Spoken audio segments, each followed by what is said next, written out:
One of the issues I've got with this is the stuff you were talking about earlier on, is this evolving language. If you remember, the left told us originally that this was global warming, and then it became climate change when the facts didn't quite meet the statistics, and now we're seeing it's climate justice.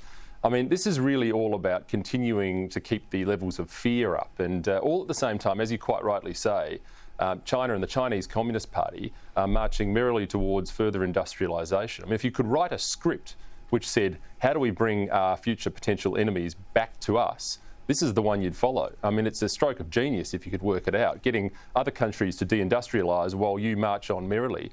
Something like 38 or 35% of the world's emissions come from China. They're not backing off, and why would they? They've got it worked out beautifully.